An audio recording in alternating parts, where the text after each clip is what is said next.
You show your friends, look, it's us. I know. Yeah, but look, we're eating hummus. What a transformation. I hope you enjoyed yourselves. Because that's what you're telling yourself, it's your reward to go away. It's still that time of year, people are going away. You can't really enjoy it. It's very hard anyway. There's only one airline servicing the world now, Air Denial, where everybody gets on and they pretend they're in a cafe. They're trying to shut out the one thought that has actually kidnapped their mind, which is, we're all going to die. You pretend you're in a cafe, and that's what the people are there who work on the planes are supposed to support you in this fantasy, because they come along and they say, would you like red or white wine with your piece of vulcanized lizard's cock from the moon? How about an extra bread roll there to dip in your otter vomit pate? And you're going, red or white wine? What are you going to have, darling? I don't know. What are you going to have? All to shut out the one thought which is in your mind, which is, we're going to die, we're all going to die, we're all going to die right now. The plane is made of metal, the wings are made of metal, we're all eating, and I'm the only non-terrorist aboard. We're all going to die. And you kind of, the only enjoyable bit, actually, about being up there is if you have a family, if you're with your children and you get to see the young person you used to be sitting a few rows ahead of you who always oblige you by turning around and giving you that scowling look because your child reacting to air pressure is expressing themselves by going and they look around disapprovingly as though you're going to clock that look and go, oh sorry, I'll slit their throat. And after all, you paid for business and you're a busy, busy guy, aren't you?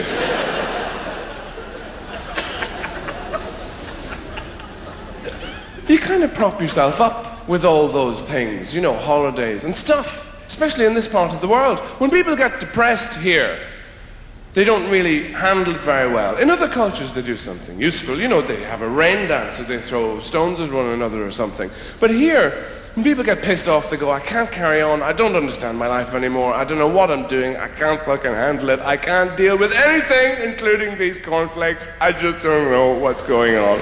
I can't do it. Fuck it, I'll buy a CD.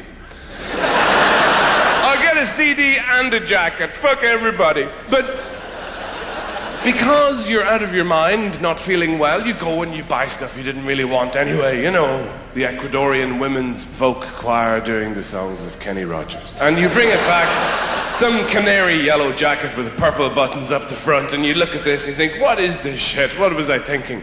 So you take it to a charity shop. That generally is the extent of our charity. We give away all the shit we never needed or wanted in the first place. And that's why charity shops themselves have that incredible funk of depression, the layered smell, and all the women who work in there are 103, and they were 20 when they turned up for work that morning. They just aged in the smell. Presumably, as well, there are people going into those shops as well who think, when they look at the stuff, they go, look, that mirror in the shape of a cello covered in seashells is a fucking bargain. Do you have any more of those? Do you? I need about 10.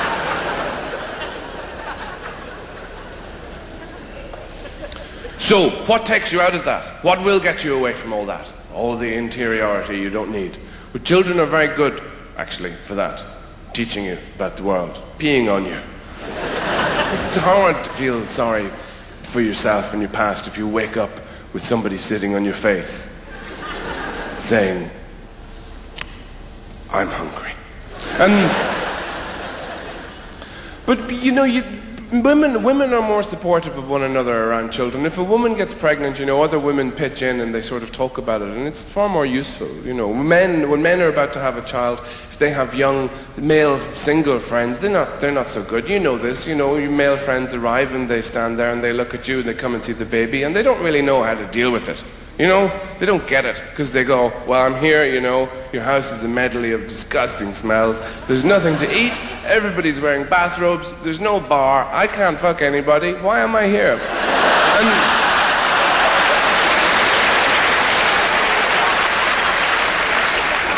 And women tend to be more mature. You know, men look at breasts the way women look at babies. Oh, isn't that lovely? And if a woman gets pregnant, all the women she's ever met in her whole life will appear from all corners of the earth to support her by telling her horror stories of all the pregnancies they've ever heard about.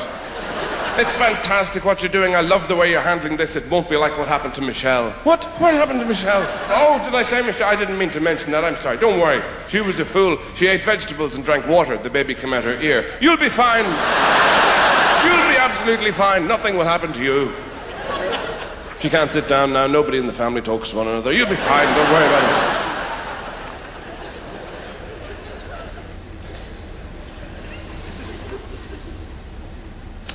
Men remain envious of women, despite what women think. Men would like to be female sometimes, to understand things more, to have access, to have the freedom to ask these questions that women say every day. Why did you put the wet towel on the bathroom floor? Well, you left it there. Why did you do that? Well, me and the guys were talking about it over a period of weeks, you know, in the bunker, and we figured that was the best place for it. It wouldn't work in the kitchen.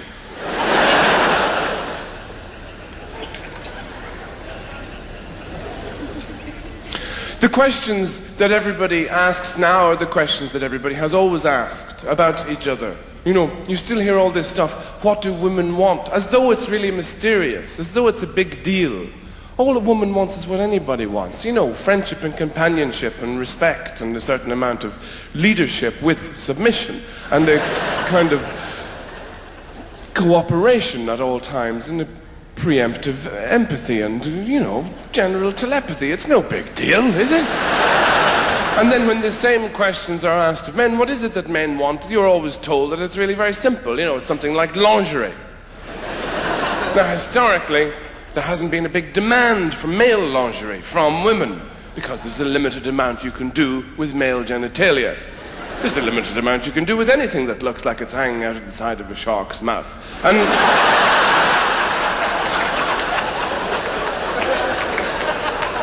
it doesn't really matter if you put a velvet gown around it, it's not going to do the trick.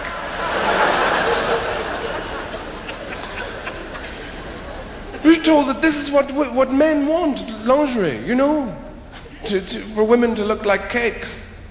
It's not enough that you want to be with me and love me. You must first be a French fancy. And now women don't want that. Traditionally, women have been attracted to uniforms. So it's not difficult to know what women want. Fascists, that's really what they're all after. Say what you like about Nazi Germany. They turned heads. Everywhere those stormtroopers went, check him out before he kills us. That happened a lot.